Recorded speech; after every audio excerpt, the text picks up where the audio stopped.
Okay. Because I'm trying to, I got some other stuff I be doing during the meeting. So I was like, I'll try.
Hello, everybody. Welcome. We'll get started closer to 3 o'clock and when we've got more people in the space. Glad you're here.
Good afternoon. Good afternoon, Ebony. Good to see you.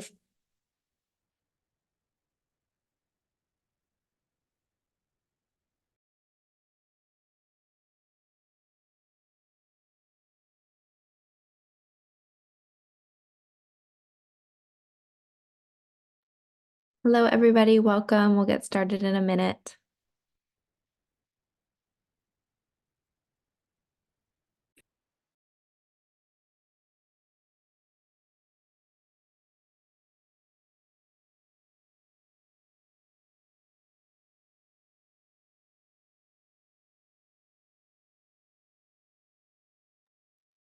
As we're waiting, it'd be great if you could sign in for us. So I believe if you can see it, there is a sign in link in the chat. If not, we'll make sure to put it back in there one more time.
Looks like we're getting close to quorum.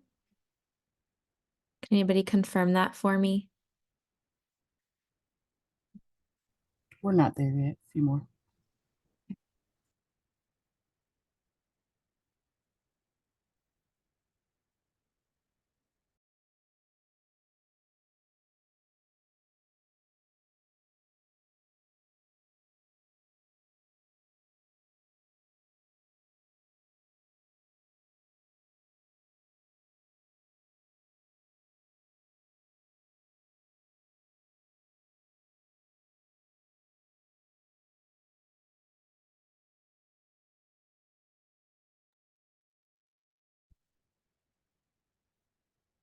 I'm going to go ahead and get us started. We have one voting item, so when we get to it, if we don't have quorum, we'll just keep it moving and come back. Welcome, everybody. I'm calling this April 24th HSAC meeting to order at 3:03. At the top of each meeting, we read our goals, so I'll do that.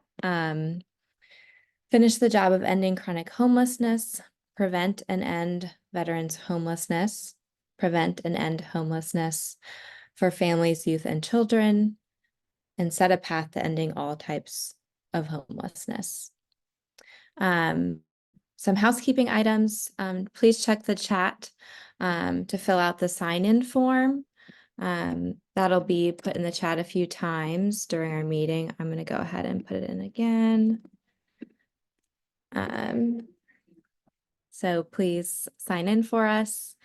Also during the meeting, stay muted unless you're coming off mute to speak. If you've got questions, raise your virtual hand and we'll get to you. And then if you've got questions that are in the chat, we'll make sure that we're also monitoring that.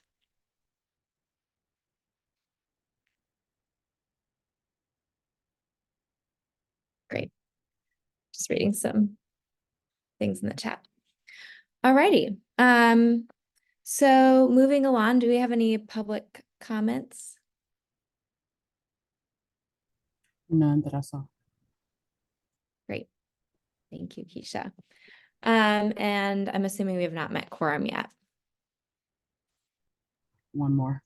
One more. Okay, so we're gonna come back to minutes.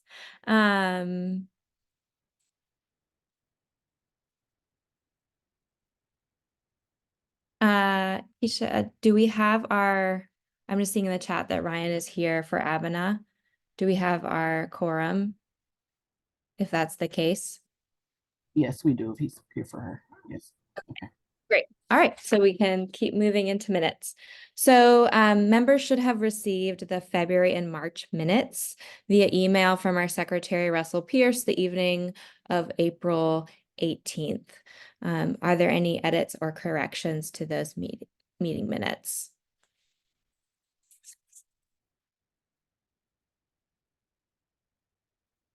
Take a minute or two and look through those.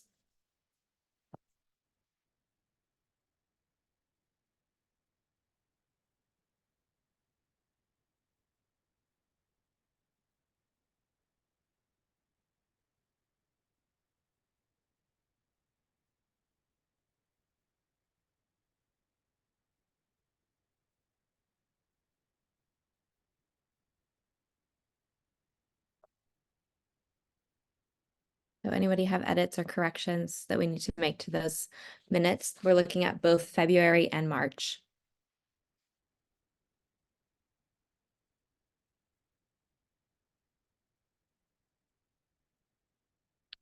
Hearing none, I'll open the floor for a motion to approve the minutes for February and March of 2024 HSAC meetings. I'll make a motion to accept the minutes as is. This is Angela Holmes. Thank you, Angela. Do we have a second? This is Jason Brenner. I second that motion. Thank you, Jason. We have a second. Please vote in the chat. All in favor, yes. Against, no, and abstain as needed. This is just for HSAC members as a reminder.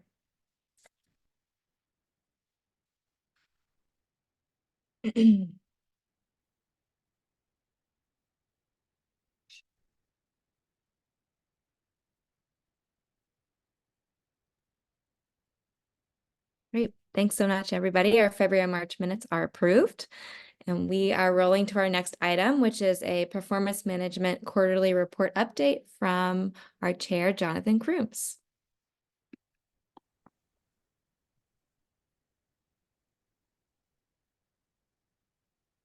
Thanks, Madam Chair. I'm Jonathan Crooms with Durham County Veteran Services, and I'm also the current Performance Management Subcommittee Chair. And I do have 4 updates for the larger committee today. The Performance Management Committee has been quite busy the last 3 months. The first thing I would like to share with the committee is that the Performance Management Subcommittee has voted to recommend that the minimum satisfactory project performance score for COC funded projects be raised from 65% to 70%.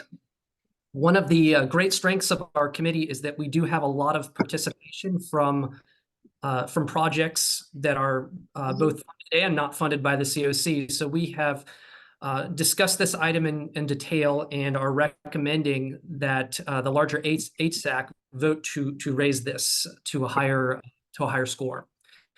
The reasons for this are that HSAC does want to see us as a COC, asking our projects to have high scores, And the committee felt like it would be reasonable to raise this to 70%. Now, this suggestion is just a recommendation. The larger HSAC will have to vote on this, and it's obviously not on the agenda today, but it likely will come before the larger HSAC at a future meeting to be determined. So that's one item we've worked on. In conversation about the minimum satisfactory performance score, the committee also felt like it needed to Yes. talk a little bit Mhm. about I'm just waiting. performance improvement plans, because if in fact the score is raised from 65% to 70%, then there's the possibility that we may be asking some projects to do performance improvement plans. And that is an option for the committee when a project scores below the minimum satisfactory score. So we have also adopted a template should it be needed in the future. It is not an item that requires the larger HSAC to vote on. It's just something that our committee has adopted in order to continue to do its work effectively in monitoring the performance of our COC. Another item that we have been working diligently on is we are near the end of the Housing First evaluation process. As part of the COC collective application that is done in the fall, HUD wants to see examples of a Housing First evaluation.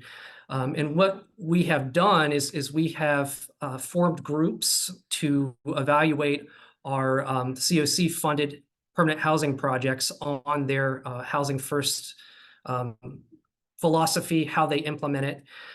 We do want to recognize outstanding performance. Alliance's DASH program had the highest score of 96%. This was scored, on a scale of 0 to 100%. 96% is an outstanding performance. Lloyd Schmeidler, our staff person who has helped organize a lot of this, is preparing a final report as one of his last acts while he's in service to the Community Development Department and to the committee.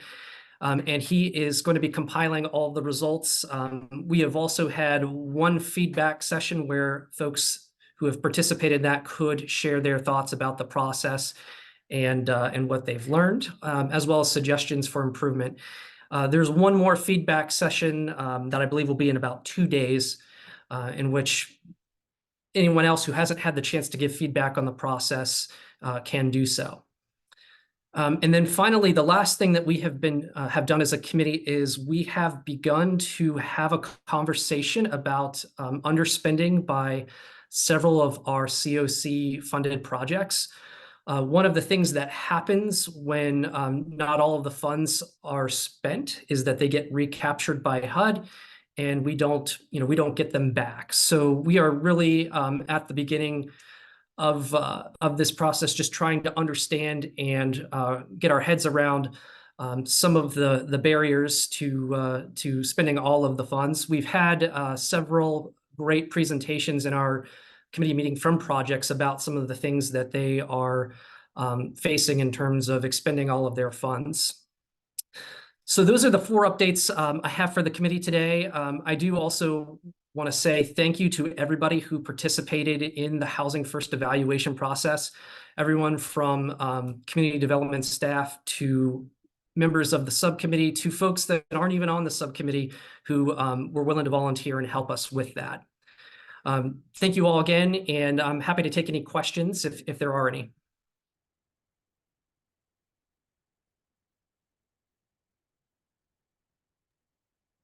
Any questions? This is curiosity. Hey, this is Ryan. How much is there an average amount that typically gets recaptured by HUD? I'm just curious. We do have some numbers on that. I don't have those readily available, but they are broken down in terms of percentages for the projects that we're talking to. And I can tell you the smallest amount that I saw was around 8%, and the highest was around 12%. So in looking at this, we're wanting to do this in partnership with our projects. We know that it's hard, very hard, administering these grants. So I can't give you specific numbers off the top of my head, but I can tell you percentages. Thank you. That was Any other questions? All right. Thanks so much, Jonathan. I appreciate the report. All right. Thank you, Madam Chair. All right, so our next item is a presentation from the Early Childhood Task Force. We have Tasha Melvin listed here, but there's a group that is doing this together, so I'll let her introduce the group. A little bit of background is that this is a task force that is sharing information on service gaps that they have discovered in the homeless services systems for young children and families. So Tasha, I'll hand it over to you. Thank you. And I'm going to see if I can share my screen. Can you all see that? Yes, it's not in presentation mode. There we go. There we go. Sorry about that. I had it out of order. Just get you to the beginning. Perfect. Great. Good morning. Good afternoon, everyone. I think I'm still in the wrong time of day.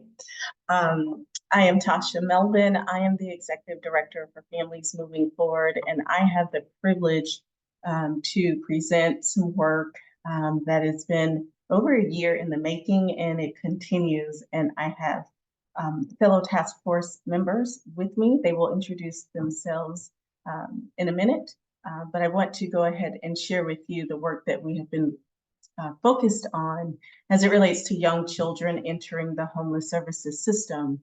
This is systems level work that we are hoping will help us address some of the gaps in the services that these children and families are experiencing when they enter the homeless services system in Durham, throughout the state of North Carolina, and throughout our country. So this task force was formed over a year ago through an initiative by Child Care Services Association, and it was funded by Z. Smith Reynolds. And this effort was brought forth and coordinated by Beth Bordeaux with Partners for Impact. I don't think we could have done nearly as much as we have accomplished without her support and her efforts. The task force itself was formed in February of last year, and as I've already mentioned, we are continuing to do this work. It has not ended. In fact, in some regards, it's intensified a bit.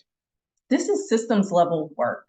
CCSA, some of the work that they have been doing for some years now that Families Moving Forward has been involved in, has identified that there are a lot of gaps in our system that's impacting the services young children and families are receiving, and it needs to be addressed because every child entering the homeless services system should receive the same services.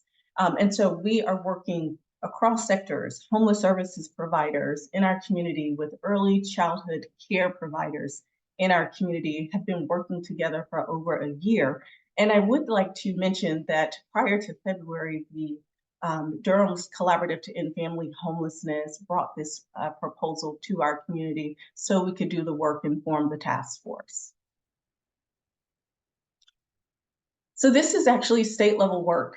CCSA saw a need throughout our state, and we were able to submit a proposal for our community so we could start identifying some of the gaps and pool organizations together so we could figure out what needed to be done from a shelter perspective, from early childhood care perspective. We are all acknowledging that though we are experts in doing the work that we're doing, that there are still so many unmet needs of children when they are experiencing homelessness. And unfortunately, we can't address those challenges alone. We have to work together to address them. And we have to pull in all of the experts, the policymakers, the funders, early child care providers, homeless services providers. And our hope is that by doing this, services will be put in place for these children at the point of entry into the homeless services system. I'm going to pass it over to Nicole Lamb, who will share more about the why we are doing this work. Hi, I'm Nicole Lamb. I am the program director for Coordinated Entry, which Coordinated Entry Diversion Program started in 2019 when we were awarded it. And it was basically to become the front door of Durham County for the homeless system for people that are unsheltered or at risk, so they could call in and get some services. I would tell you we have the chart here that you see, there's been a growth in families that have been unsheltered and at risk that have called in. So from 2020 to 2023, it has jumped 81%. And then just, with the children under 5 and the children age 5 to 12, you can definitely see the curve and you can definitely see where it's going. And there's definitely not enough shelter. Can you go to the next slide, Tasha? So right now, the 2 family shelters that we have, Family Moving Forward and Urban Ministries, there's only 29 total rooms available. Right now, we are full. There is no rooms that are vacant. Each week, I do send out to everyone just showing how many people that are on our wait list for the shelter. So this week there was 24 families actively experiencing homelessness, which unsheltered and waiting for a room. And then there's 23 families that are at risk, which means within 14 days, they're going to become unsheltered. And then right now, typically, I will say because of having the rooms full, and we're definitely trying to do everything we can to house the families, but there's a lot of barriers. It takes about 2 months for them to finally get into shelter.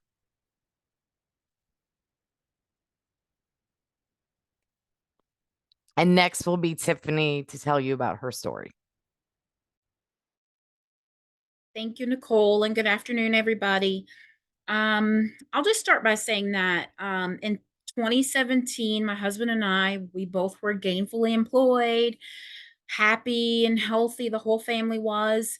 We were about to have our 3rd child. We wanted 4, by the way, so it felt great in the moment. But 2 years later, we learned that homelessness really has no faces, and we learned it the hard way. My husband and I, we have 3 children at the time. They were aged 2, 10, and 12 years old. Never imagined, that we would be those faces. So life was not so great anymore. Life began lifing on us, almost like a knife. King Solomon, who's our youngest, was born with 3 major disabilities. We discovered that he was legally blind, partially deaf, and also he has autism level 3, which is most intensive. Now, we had health insurance, for almost 2 years, we actually tried to navigate Durham's healthcare system and the early childhood interventions that were available in the region, but there were no flags waving, us in the right direction. So we really were kind of looking for any and every resources that we could find to overcome all these multiple levels of developmental delays as they arose with him. Sometimes King had 7 therapy sessions a week. And after all the deductibles and the copays that come along with that, we were broke and we were barely treading water. We lived in a 2-bedroom townhouse at the time. We loved it, but as King aged up, we needed more space. After a month of being displaced, living in 15 different hotels, waiting for safe and affordable housing to become available, our status was permanent. We were homeless. We were extremely fortunate that a room was available at Families Moving Forward. And, it felt like help had finally arrived. In our case, we took advantage of all the resources that became available to us. There was early Head Start for King, tutoring for my oldest 2 kids, the financial literacy program for my husband and I. And then there was even like art therapy for all of us, which we really enjoyed. It was life-changing for us, but it wasn't enough.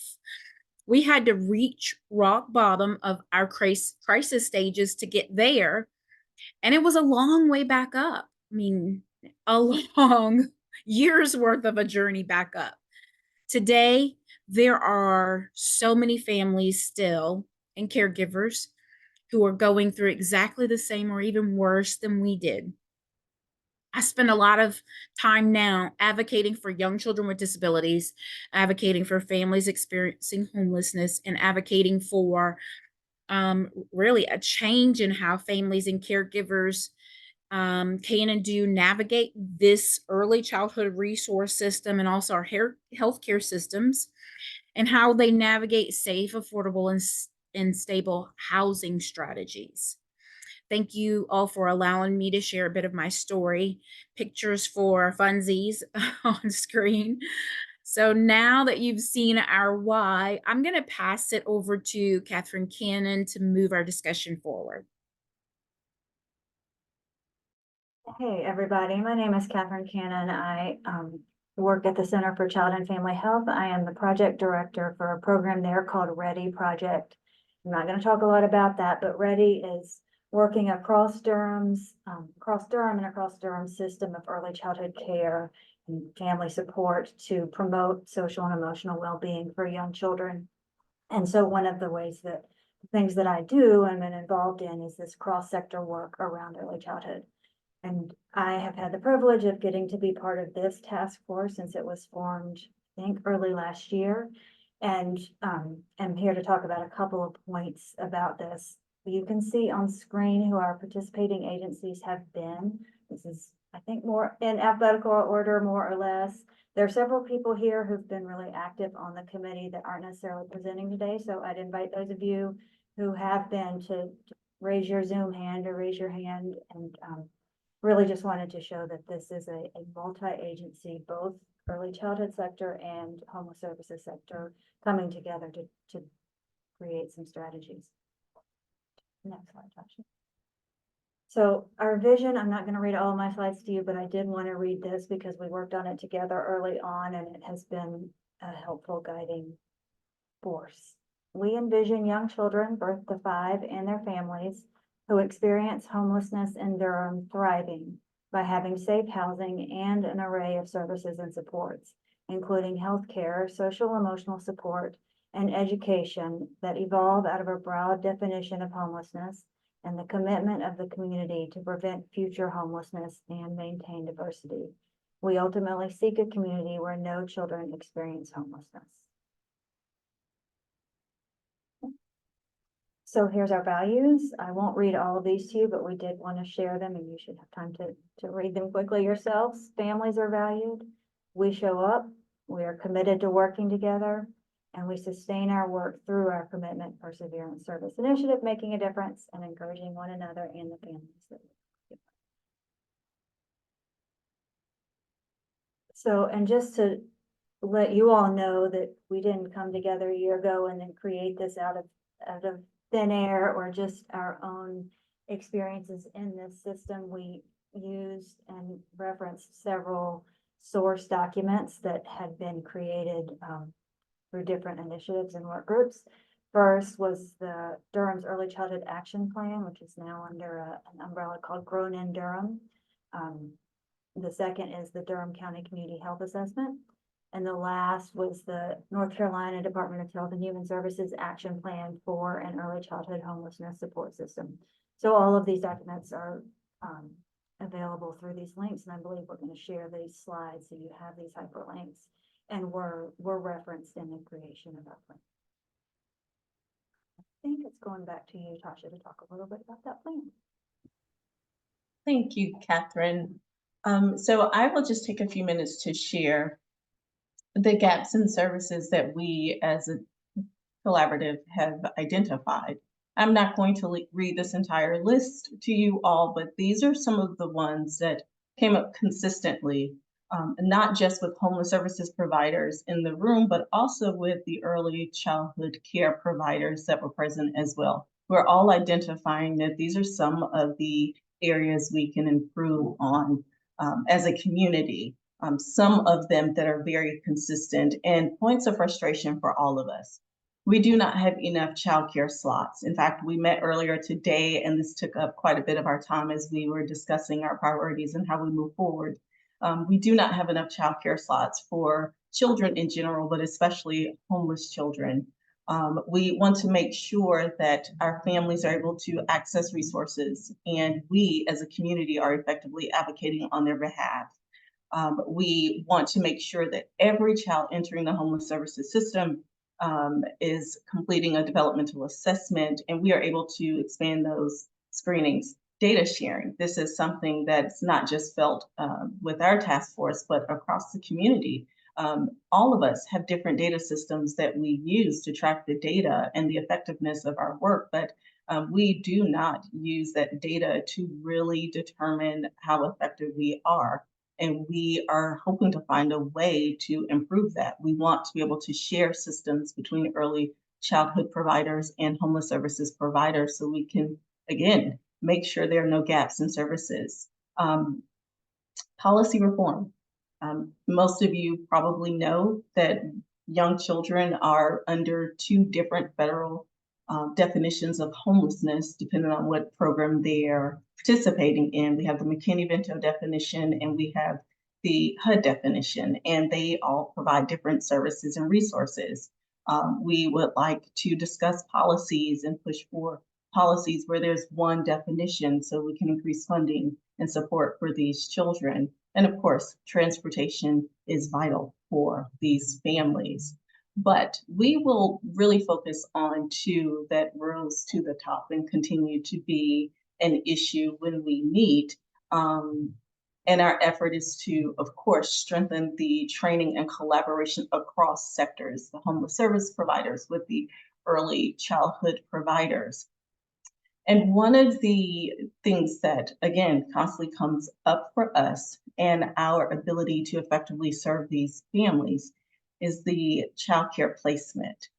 When there is a delay in childcare placement, we are in essence extending their stay in the homeless services system. And entering this system in and of itself is traumatic. And we want to do whatever we can to minimize trauma for these families, for these children.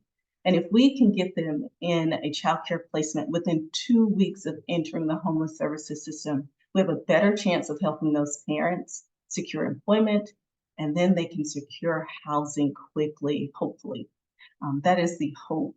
And so this is one of the priorities that we are focused on and pushing forward and working together to try and advocate and address policy change.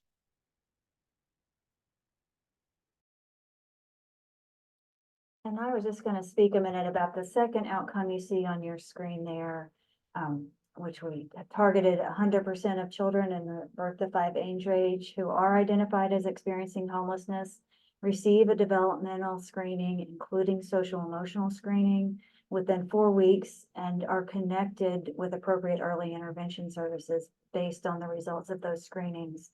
And we have talked through some strategies of what that could look like. And from my perspective, in my project, we've worked closely partnering with Families Moving Forward to support the work that they do toward this. So they have created a system to screen every child using developmentally appropriate, culturally appropriate, social emotional screening tools.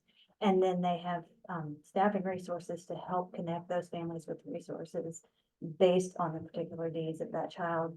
And we believe that in so doing, we are not only helping stabilize the family more quickly by meeting the particular needs of that child, but ultimately, I hope, interrupting the cycle of homelessness and improving the chances that that child's experiences, that child's trauma, that child's developmental needs are going to be met now and prevented from becoming worse problems that follow them into adulthood. So I mentioned that about what's happening at Families Moving Forward because I think we could replicate and or build on the system that they have there to meet this particular outcome. I won't say more because I know we're pushing up on our time. Thank you, Catherine. I will just say that even though Families Moving Forward has been doing this work, it's not enough. We still have a lot of work yet to do as a community, And there are still so many gaps in the system that there are children entering at a rapid rate right now that are not connected to critical services. And so we're continuing to meet. We meet monthly. We are forming work groups to identify some of the priorities you all saw earlier. And our goal really is to understand that with these services, we can move them hopefully more quickly into permanent housing and out of the system. And we can provide optimal support for these families to minimize the trauma that they may be experiencing when they are residing in a shelter with their family. We want to affect policy, make positive policy changes in Durham and in the state of North Carolina. We need funding to do this work. So we are looking for funding opportunities to support our efforts and to support all of the children that are experiencing homelessness. We also want to know who's not at the table. You saw the list of the organizations that are currently participating, but we know that there are so many others that could be joining this effort as we move forward with our strategies and prioritizing this work in the community. We believe if someone said something different, I would probably argue that's not true, that what we are doing is setting a precedence for our state. I have been in a lot of meetings in conferences where what we are trying to do is not being done elsewhere. I would love to come to you all today to say this is being done in other communities and this is how we can do this effectively. Unfortunately, I don't have that information to share with you because it's not being done to the rate that we need it to be done. So we're trying something that we hope will set a precedence for our state, for the Southeast region, and for our country eventually. And we welcome you all to take part in this. We invite you, if you have questions for us, to ask us questions. I do have a link to our plan that I will share in the chat momentarily, and we can share our contact information with you all. If you have questions, please feel free to come off mute and ask us questions at this time. Tasha, I just put that link there. You might want to do it again in case people missed it. I hope that that's the right one. Good afternoon, Tasha. This is Ebony. Thank y'all, you and your team, so much for advocating for this work. I don't have any questions, but I just wanted to say thank you because it means a lot. It also affects our students here at Durham Public Schools, what you're doing. So I just wanted to say thank you. And anything that we can do to assist, just let us know. Thank you for your participation, Dejas. There's a question that was in the chat. Does anyone know whether Medicaid expansion and NC may be able to fund some of this work? I can't answer that question wholly for our group, but I'll just say today we were talking about our primary strategies, and the one where we were discussing, the main one where we're discussing increasing the childcare slots, the availability and accessibility of child care slots. One of our strategies was to reduce documentation barriers and challenges for all public financial assistance programs. And obviously, when we can have more families, encompassed under the new Medicaid plan, that helps to reduce some of those barriers and those challenges. But once again, I'm not an expert.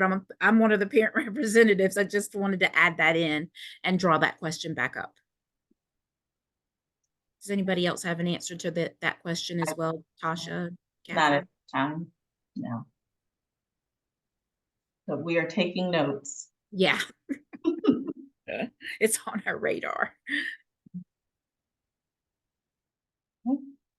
I will hop on and just say thank you so much to you all. As a former elementary school teacher, this really matters, and I'm really thrilled to hear that you all are diving into this and thinking about those intersections. There's a lot of intersections: education, health, housing, workforce development for parents, so that they're able to do that. So I think this is really helpful. I'm curious, with the first kind of highlight that y'all did around expanding spots, is there a system at all for childcare spots to be allocated to these families? Or is that something that is not even in existence and is like a creation plus an expansion conversation? I'm not sure if Janice is on the call, but she did share in today's meeting, Janice Blackstone is with the subsidy office, and she shared today that they have done a lot of state level work. So families experiencing homelessness, not just those in the shelter, are prioritized. So that's improvement, because last year that was not the case. They still have to meet other criteria. The challenge, unfortunately, is that there are not enough childcare slots. That is the challenge we're currently facing, and that is delaying their ability to enroll in childcare. But they've been doing a lot of work. She's not sure, where the encouragement has come from for them to begin identifying the need for families and young children to be prioritized. But that is something that has recently taken place. Unfortunately, it's taking place at a time we don't have enough childcare slots. Got it. And that's at a state level, not necessarily our That's right. region, Durham. Okay. Mhm. Thank you.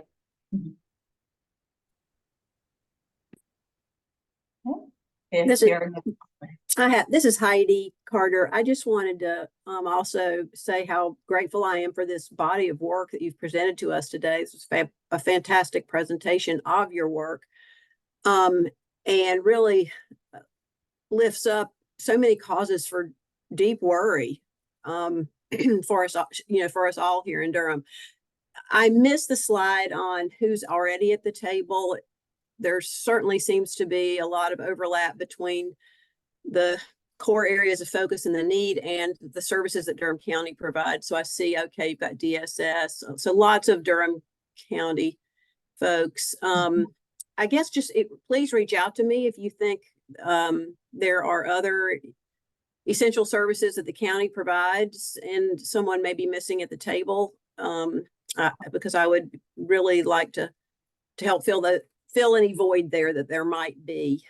And I just think this whole issue of the funding cliff for childcare centers that we're about to face is only going to exacerbate the problem. And we may have to figure out some sort of local workaround for that if the General Assembly doesn't indeed step up during this short session and provide some additional stabilization funding to replace the federal funding that will be going away in June. We often have to figure out how to work around these federal and state problems locally. And so this might be another one of those situations where we're going to need to do that. I don't have any solutions, but I really feel this pain, and hope that we can, as a community, continue to figure it out. You might want to present to the county, come to the county commissioner meetings, let the whole board hear this and our staff. Maybe we can follow up with each other about that. That would be great. Thank you. Thank you all so much, each of you, for the parts that you presented to us today. Okay. Thank you all. Thanks again to you all. That was a really great presentation. We'd be happy to send it along, or if you wanted to send it, if one of y'all are on the email that goes out to everybody, you could send it on there as well. So either way, thank you again so much for joining us, and feel free to stay on if you'd like. We are moving ahead to our next item, which is another informational only item. From Lloyd. This is his last presentation, so we'll let him present and then we'll give him his praise at the end. And our thanks. This is a point in time count presentation and HIC. Good afternoon.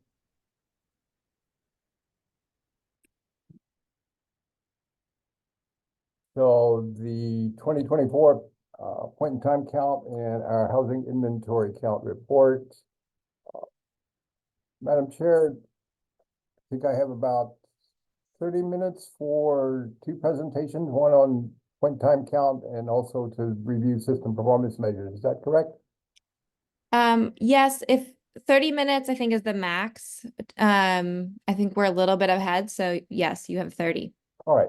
So the agenda for the point in time count and the housing inventory is to talk about the numbers, also talk about other counts that are reported to HUD, and then offer an overview of our homeless housing system and a few takeaways to keep in mind moving forward. Certainly the previous presentation highlighted the importance of especially the number of children and families that are experiencing homelessness has been increasing significantly, and we'll point that out. So who is counted as homeless? Just a reminder for people who may be on the call for the first time or relatively new to counts around homelessness. Essentially, on the point in time counts, which we conducted exactly 3 months ago on January 24th of this year, we count two groups of people staying in emergency shelter and transitional housing that is dedicated for occupancy by homeless people. And then we also work to identify unsheltered people staying in places not ordinarily used as a regular sleeping accommodation. These are, if I can get my lights on, a little bit better. These are typically people staying in the woods, camping in the woods, in tents, doorways downtown, etc. So we do get out and try to identify all of those people on that one night. The overall total count on January 24th was 415 people. And I think the number in, again, to connect to the previous presentation, the number of children, I think was the highest number we've ever counted on that one night. We identified 51 homeless families. That was an increase from 39 in the previous year. The number of children increased from 67 children to 106 children on that one night. So about 25% of the people counted were children under the age of 18. We could look, I didn't look at the data to identify the number of early childhood, 0 to age 5 children. But we can try to look at the data and see if we can find that. We had 44 families in shelters situations, and 7 families were unsheltered.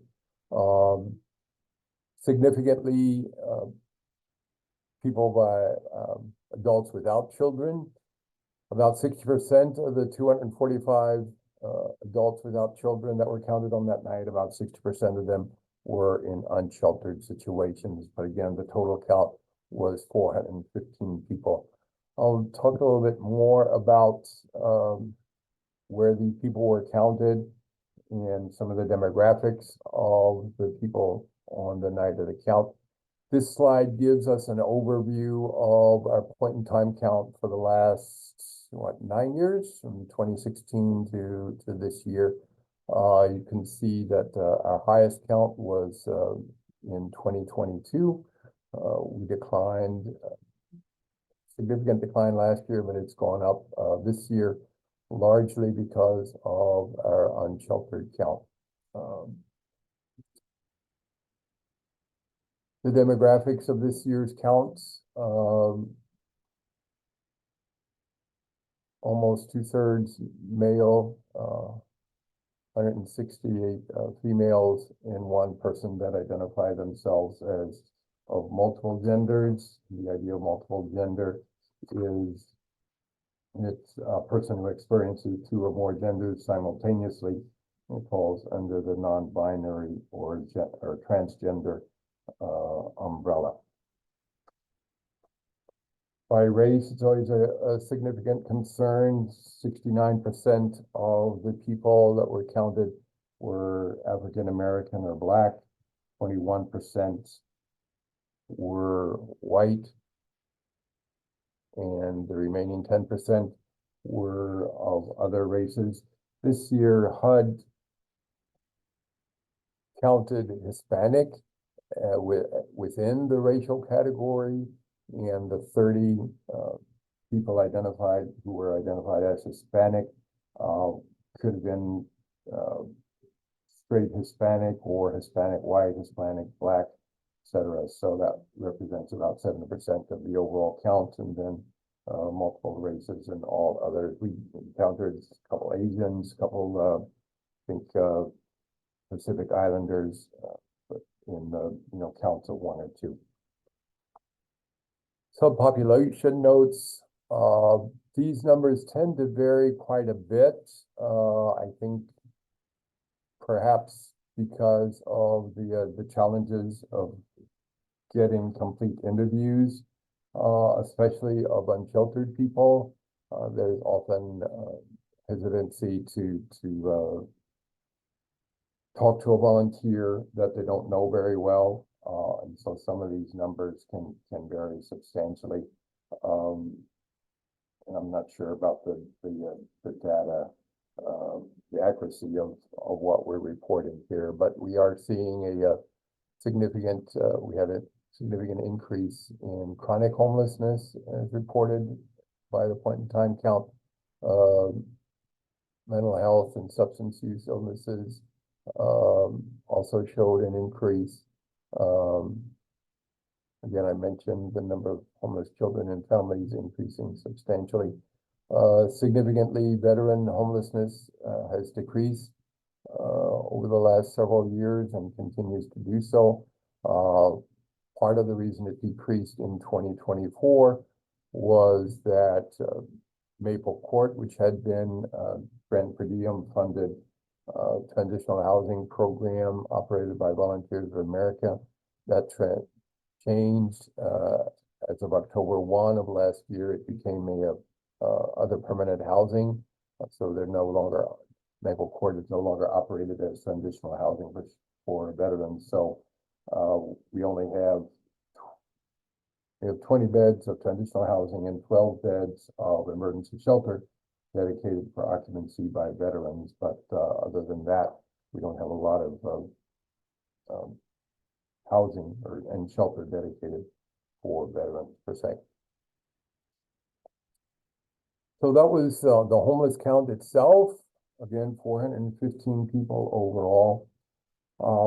But in addition to counting homeless people and reporting that to HUD, we also report some other categories of people that are part of the homeless housing system.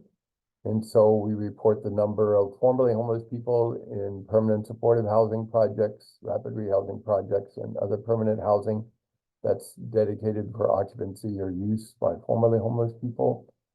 And we also report the number of beds of emergency shelter, transitional housing, permanent supportive housing, rapid rehousing, and other permanent housing, and the occupancy or utilization rate of those beds on the night of the count. And we are in the process of reporting that to HUD. So the next few slides talk a little bit about overall homeless housing system.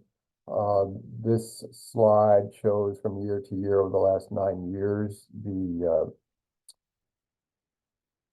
the housing inventory that is dedicated for occupancy by homeless people or by formerly homeless people.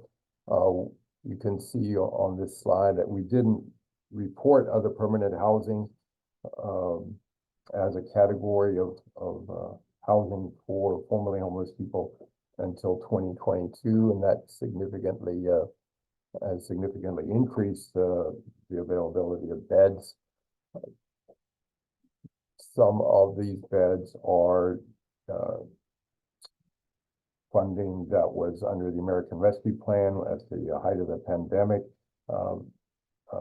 Durham Housing Authority got funding for emergency housing vouchers for people experiencing homelessness. Those continue to be in the system, and we've also added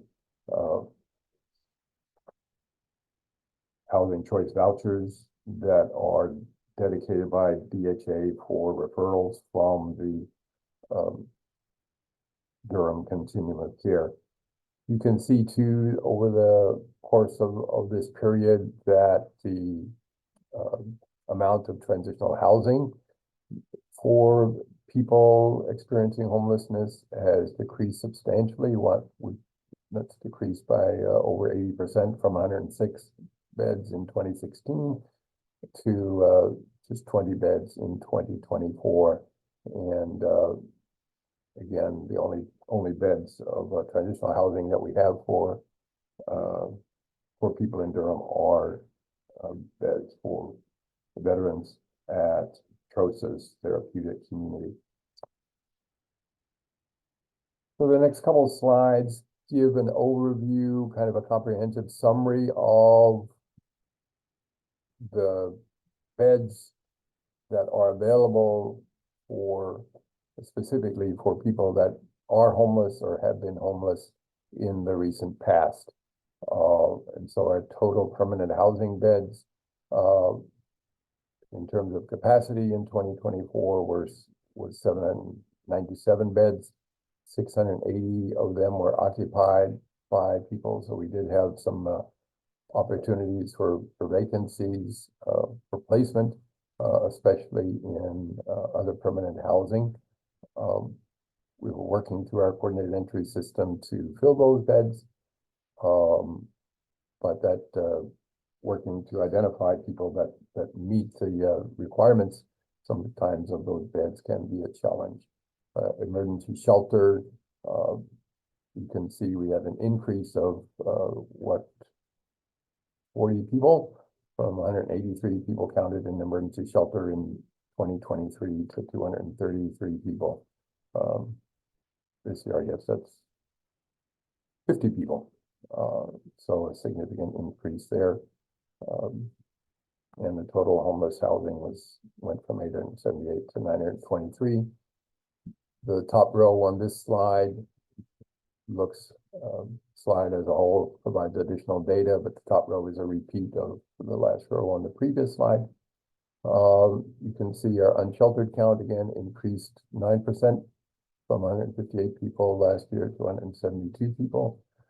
When we're talking about this total COC service population from year to year, what we're looking at is the total number of people in shelter, transitional housing, and permanent housing that's dedicated for occupancy by homeless people, plus the unsheltered population. And then the last three rows on this slide looks at the percentage of people in the total COC service population that were in permanent housing, the percentage that was housed in either permanent housing or an emergency shelter or transitional housing, and then the remainder that would have been unhoused. So the 15.7% is essentially taking the 172 people that were unsheltered and computing what percentage of the service population that number is. And you can see that we're unfortunately going in the wrong direction. We're seeing some significant increases in the unhoused or unsheltered population, and that is a concern. So these are a few key takeaways. That our count did increase this year, still about 10% below the 2022 count, which was our highest point in time count in recent years. The unsheltered count continues to be a major source of concern, especially with the number of unsheltered families that we're seeing.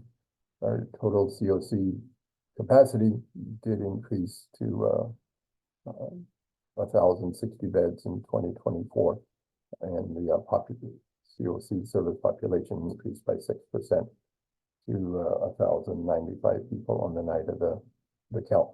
So that kind of includes everybody in the point in time count, plus the people that were in permanent housing of one kind or another that's dedicated for occupancy by formerly homeless people.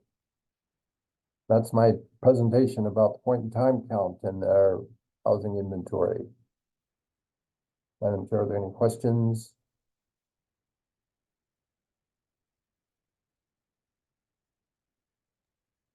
Ricky? Thank you. And thank you, Lloyd, for the presentation. 123% for the unsheltered count sounds alarming, but I'm wondering if it could be due to more effective ways of like canvassing and the way that the PIC count is implemented like the last few years versus before. Like maybe we're just able to reach more people than before.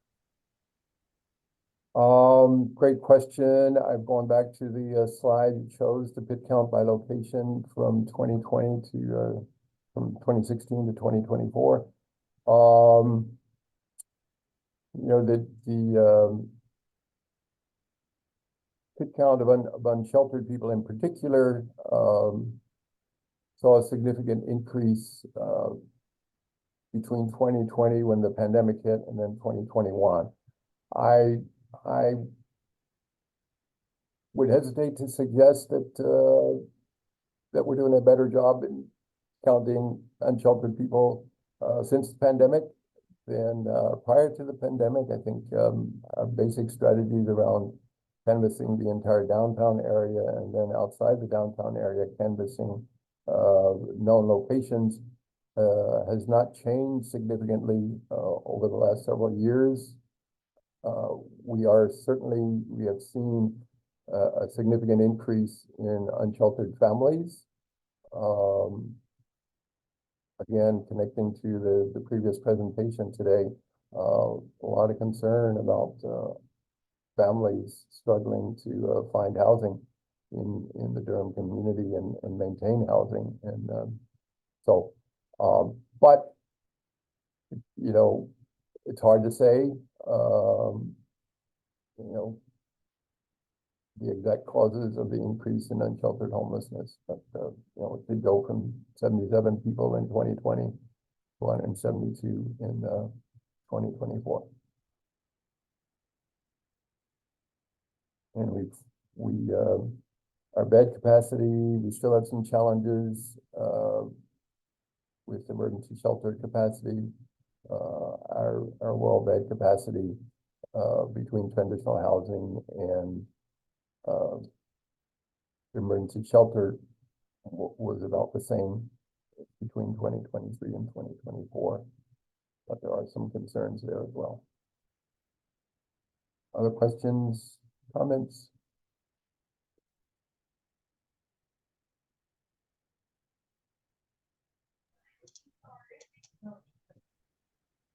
Hey, Lloyd, this is Ryan Smith. Can you hear me? Yes, hear you. Go ahead.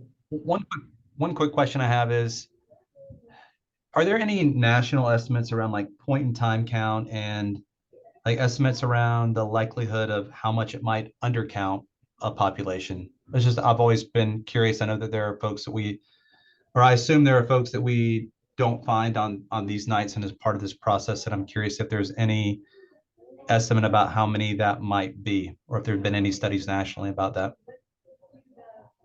It's a great question. There are different methods of conducting point in time counts. One method that some communities use is to do a statistically valid study, and the way that goes would be set up would be for a community to basically divide your geography by census tracts where you think there's very few, if any, unsheltered people, where you think there might be some and where you think there's a lot of them. And then you would send volunteers to a statistically valid group, right? I'm not aware of, and then using the results of those efforts to count people in those areas, then you extrapolate from that to your entire geography. I'm not aware of any studies that, as you kind of described, would do an estimate of the overall sample or an error rate. Now, there are communities, you know, in Los Angeles where they have what 50 to 60,000 people. I think they do use statistics to develop those estimates rather than doing counts as we do in Durham. The known locations way that we have been counting and describing them to HUD generally has been acceptable to HUD. I think on our 2023 collaborative application, we got 4 of 5 points from HUD for the way we count our endeavor to count the point in time count. Lord,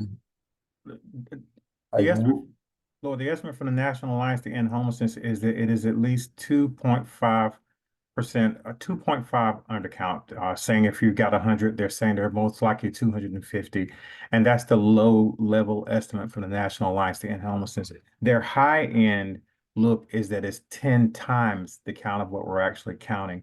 But so going from low end 2.5 percent, 2.5 times, and the high is 10 times. So again, if it was 100, their 10-time count would mean that there's actually 1,000. We're only getting 100.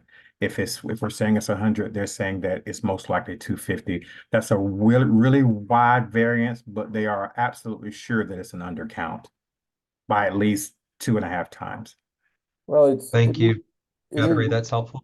It is more than likely an undercount. I think I've been involved with conducting the point in time count in Durham since the early part of the century.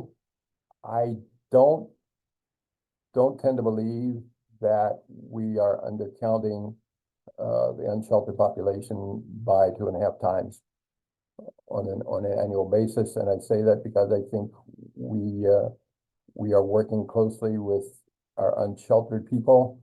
Where we have a full-time street outreach team. We have Ryan, as you know, the HEART folks are in touch with many unsheltered people as well. And so I think there's pretty good awareness within Durham of where unsheltered people are congregating. And I think we do a pretty fair job of getting to those locations. Are we undercounting? Yeah, I would say, yeah, we are, but I don't think we're undercounting by 2 to 3 times. I would move further into the next presentation if Madam Chair gives me time to, because for my work, I think, and for our own awareness, it can be more helpful really to look at how many people are entering the homeless housing system over an annual basis. And we have good data for that based on our information in the homeless management information system. I think as a system, the point in time count is of course flawed because of the time of year that it occurs. But I think the biggest thing that kind of drives systems, including ours, is the fact that we're seeing people all year, and we know people are homeless. We know that there are people who are experiencing homelessness, but on the night of the pit count, we're not able to locate those people. And there are people who don't trust the pit count. So even though they're on the by name list as being homeless, we're not able to count them on pit night because within that 7-day time frame, we are not able to locate them. So we know they're there. They're on the by name list, so we are aware, but we're not allowed by HUD to count them because we can't locate them on that night. And there are people that we know that are in the system, and we experienced it in Durham this year, where we know they're there, but when they know the pit count is occurring because of the level of distrust, they disappear on the night of the pit count, and they stay that way until we stop. So I don't think it's a problem that we've created, but it absolutely is not a problem that we created because it exists nationwide. But there's a level of distrust when you come out and you're asking people for that information and saying that it's not going to harm them and it won't be used against them. So I kind of want to politely disagree there. Is there an undercount? Absolutely. Is Yes, it, is it a large undercount? I think it's a very large undercount based on the numbers on the by name list as compared to the pit count. There's definitively a major undercount. And again, I don't know how we beat that or how we conquer that problem. And it's not a problem exclusive to Durham. It's a problem everywhere. And so far, no one's really come up with an answer to it. I think Russ had his hand raised, if I saw correctly, although I switched out to the next Yeah. review. Lloyd, is this second presentation able to wait till next? Is this the one that can potentially be moved? Because Potentially it could be, but I think from my perspective, it helps put the point in time count numbers in context. So, but yes, if you want to table it till next month, but then I'll have to change the name to Anthony or Colin, because I know I won't be available to make the presentation in May. Sure. I just am seeing people wanting to talk more, so I want to make sure to give them a chance, and then we can circle back. Yeah, Colin. I was gonna say, if you would like to have discussion about the pit numbers, I think Lloyd's right. Some of the system performance does dovetail with some of these questions. So I think Lloyd may be able to chime in with pieces of system performance that may answer some of these questions that are arising. And we could do the formal presentation next month. I can work with Lloyd to make sure that we can sort of recap pit and explain how the pit and system performance tie together if you would like to wait. I'll leave it to you in the HSAC's decision. Yeah, I would like to, I think that sounds like a good option. I would like just to make sure that I saw a couple more hands. So I'm not sure if those folks still have questions or comments before we cover. Lloyd, if you can, just the pieces that connect to pit. Russ, go ahead.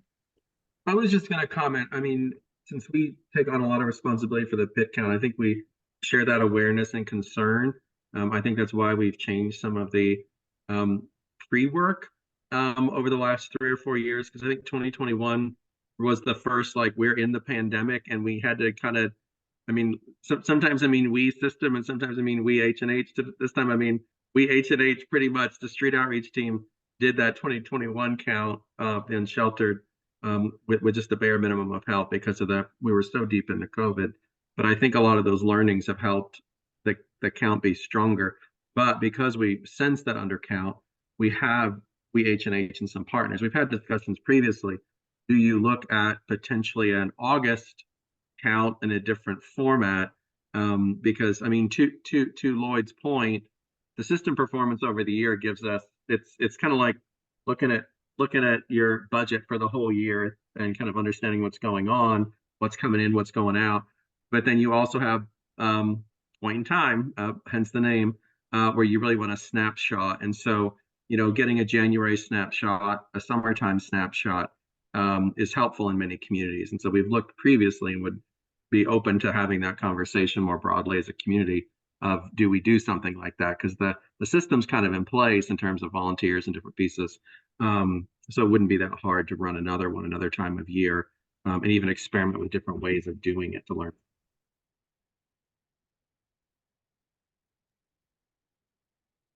Lloyd. Thank you.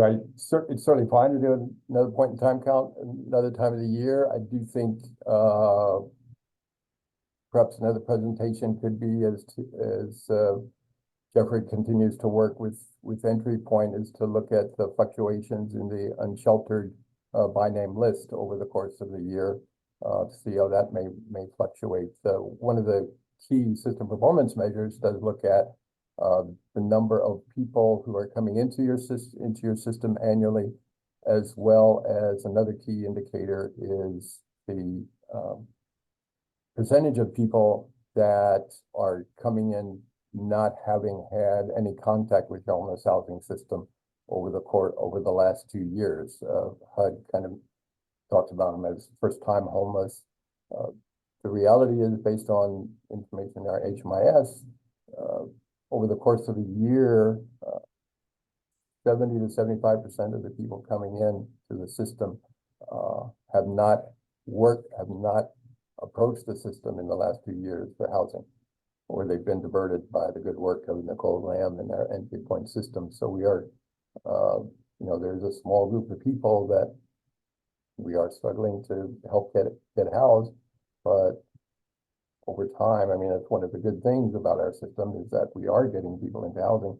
And once people exit to permanent housing destination, the rate of returns to homelessness is about 15% over the following 2 years. So when we can get people into permanent housing, it does stick for the vast majority of them. Getting them there in the first place is a big challenge. Thanks, Lloyd. I think the solution that Colin shared about the second presentation, if there are some specific slides that you want to share that are the ones that are connecting to Pitt, I think we could do another 5 minutes. Okay, well, I can't, let me see, I don't think I can go through them without going through the whole thing, but let me go through quickly. Let me see this. Make sure I got the right.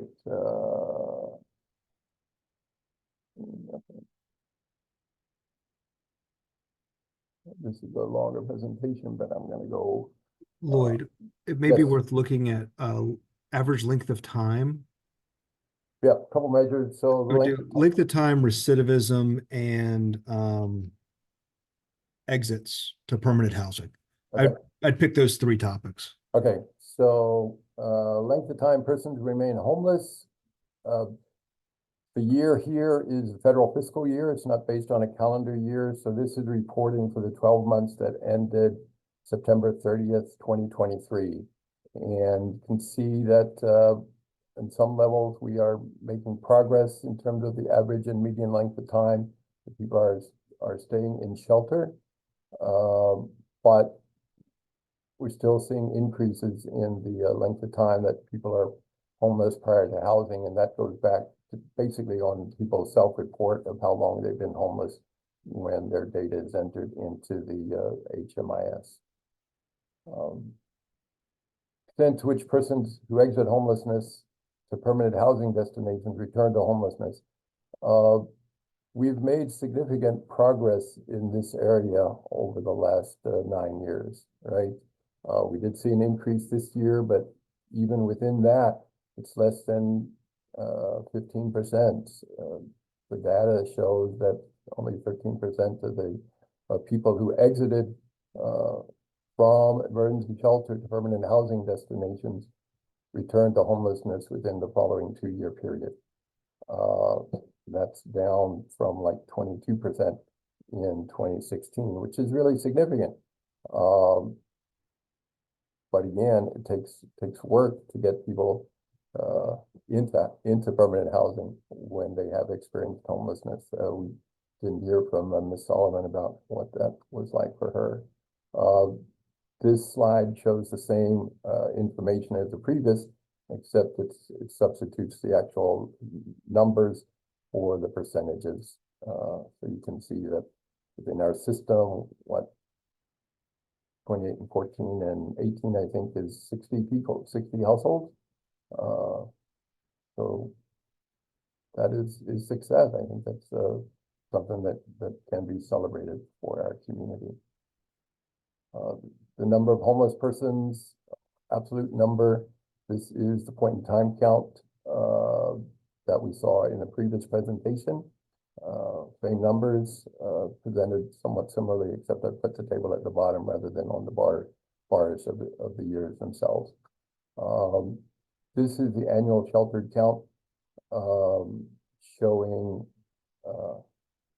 the blue, the numbers of people entering emergency shelters annually, and in the red, the transitional housing numbers. And again, transitional housing with fewer beds, you're going to see fewer people, right? And similarly, with the pandemic, we have had fewer beds available in emergency shelter, and so even without having higher turnover, you're certainly going to see fewer people. And I think the for me, the concern about unsheltered homelessness is that we're not getting people into housing quickly enough. I'm not gonna go through that. Let's see, what was this?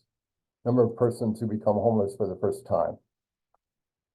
Again, the red portion of the chart shows the number of people who did not have entries into emergency shelter, transitional housing, or permanent housing in the prior 2 years. And the people who did in the prior 2 years was just 200 people, and that's the lowest ever. So if we can get those 200 people housed, you know, that would be significant. So we're continuing to have, I think, good turnover within the system. Street outreach, just a quick slide, started Housing for New Hope Street Outreach program started using the HMIS in 2018, and the numbers are kind of beginning to level off. But you can see that even working directly with people in unsheltered situations, they're getting, in 2023, got 100 people into either permanent housing or temporary destinations like into emergency shelter. So that's really significant. Percentage of successful exits to permanent housing destinations continues to decline as a percentage of all destinations when people leave. So that is a concern. And this is the number. With that, I'm going to stop sharing.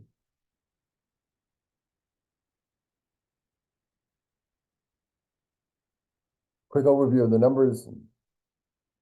Colin and Anthony perhaps can share more information next time. So I think it's, you know, it's always there's good news and bad news, right?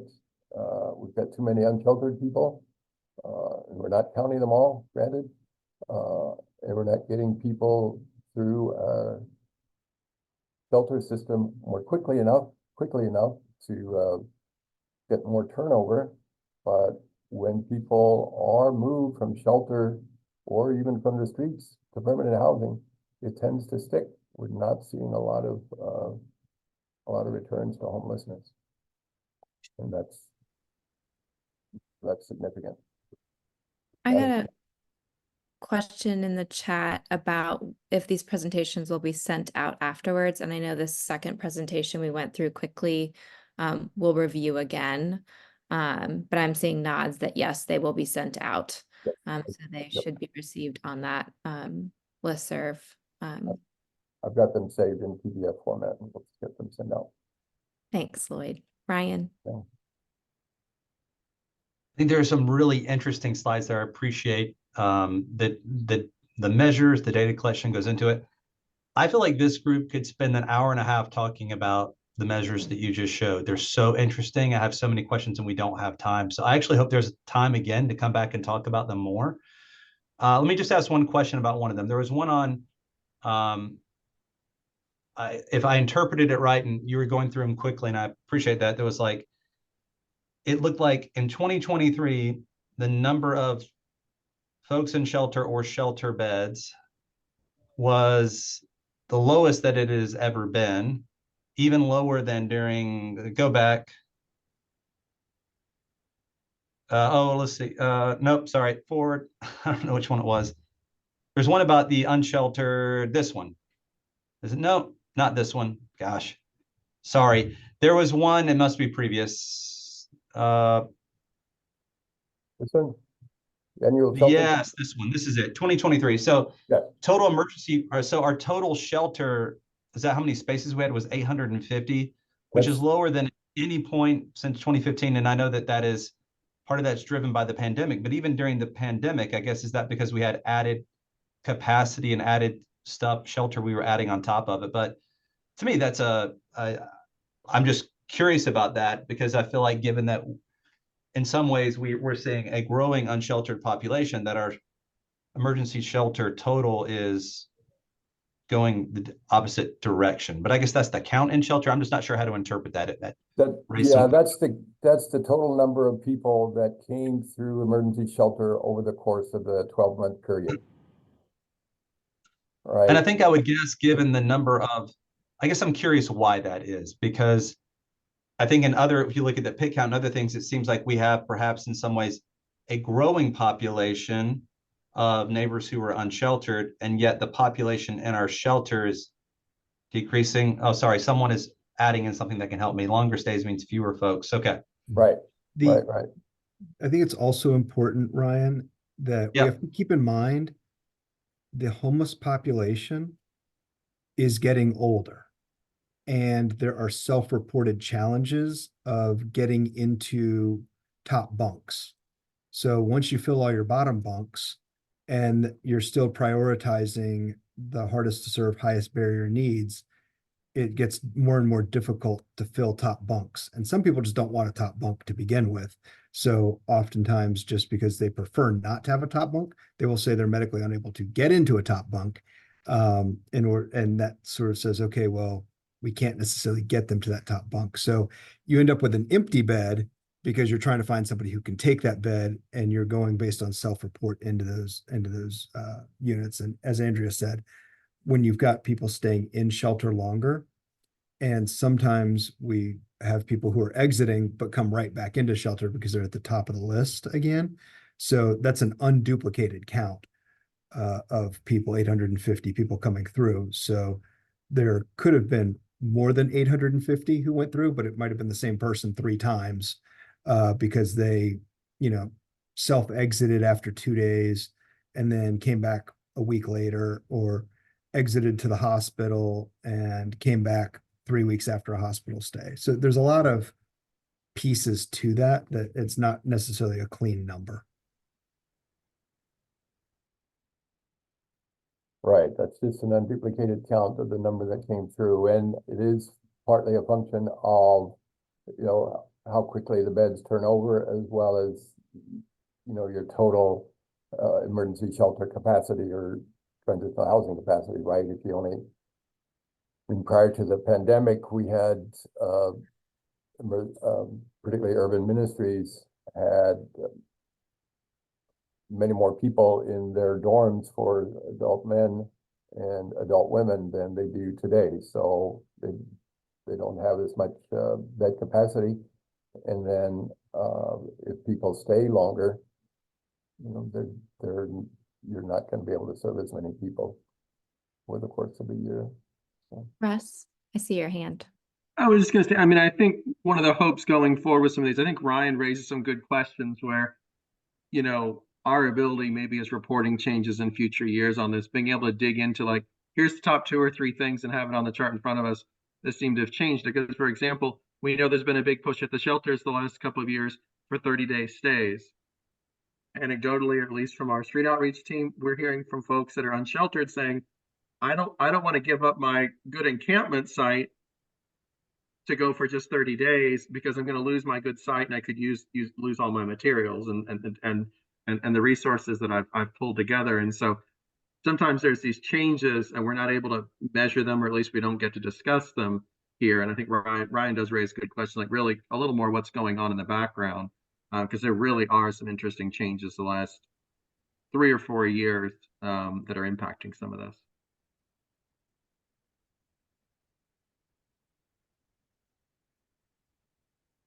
Yeah, but I briefly showed my 2 takeaway slides, positive trends.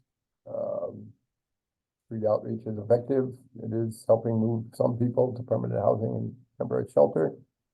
The number of people entering our system continues to trend downward, but and return to homelessness remain below 15%. But the increase in the unsheltered count is particularly troubling, especially troubling if you say that it's the reality. The total unsheltered is 2 or 3 times more than what we actually counted,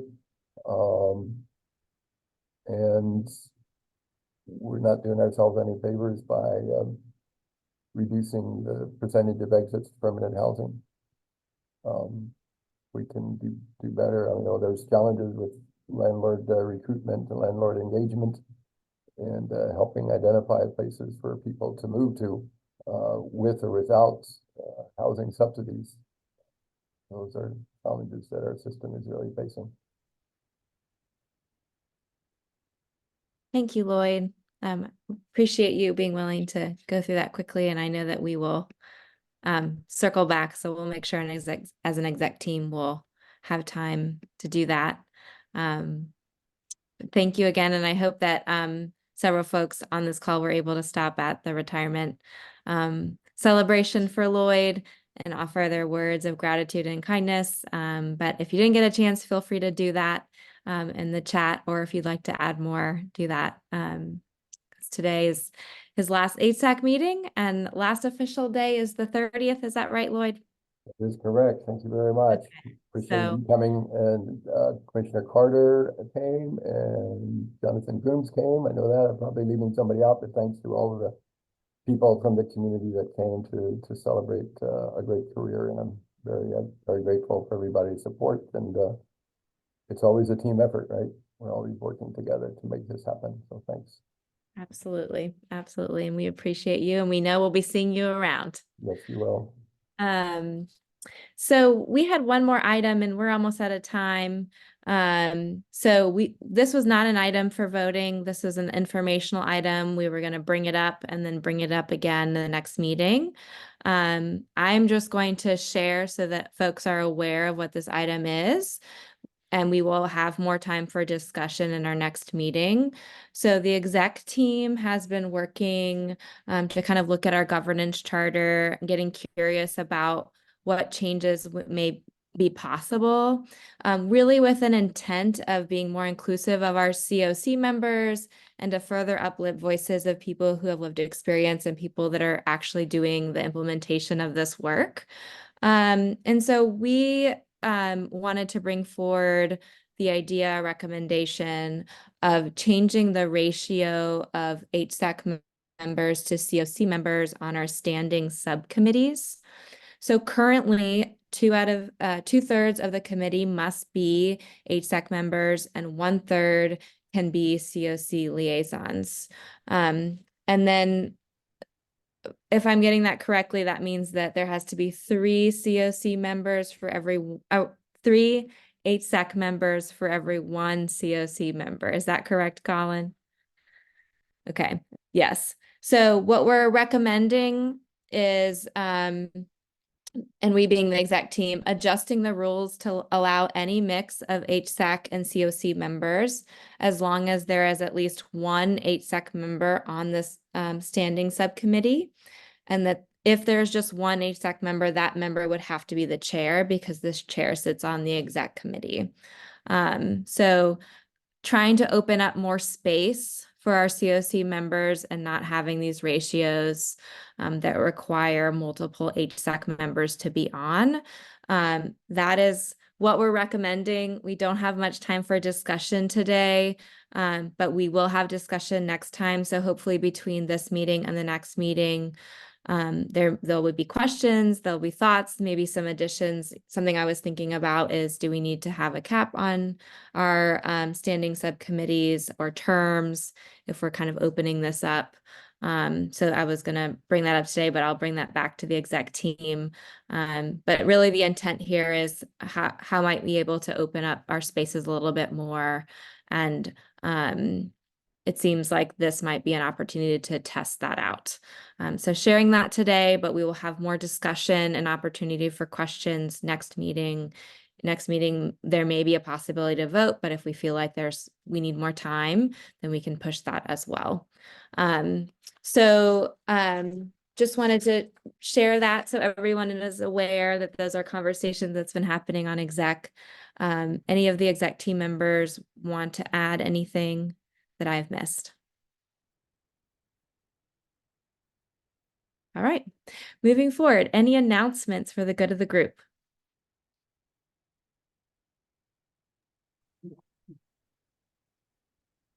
Okay, hearing no Hey, announcement. Eliza, I'm Oh, sorry. One quick yes. announcement. We are working here at the lead agency to send out membership new and renewal notices for all current COC members as well as new potential members. So If you all are not renewed or haven't renewed in the last few months, you will get a letter from us about renewing. Also, if you have relationships with other organizations in the continuum doing this work that are not part of the COC, please, by all means, share our desire for them to become a part and join our work in ending homelessness here. We will be doing membership for the next couple of months actively and aggressively. And also, we are gearing up for the pre-application process for the COC combined application, collaborative application that is going to be due later in September. But if there are new organizations that have not received funding through this process that might be interested, you'll need to be aware of upcoming opportunities for orientation and things like that to understand more. So that being said, you'll see more information coming out in the near future about all of this, and just wanted to give you all a heads up. Thanks so much, Anthony. Any other announcements? All right, it is 4:34. I'll take a motion to adjourn. This is Renee Vaughn. So moved. Thank you. Do I have a second? Sharita. Hey, Sharita, Second. thank you. All right, everybody. Have a great afternoon. Thanks for being here today. Thank you. Thank you. Have a great evening.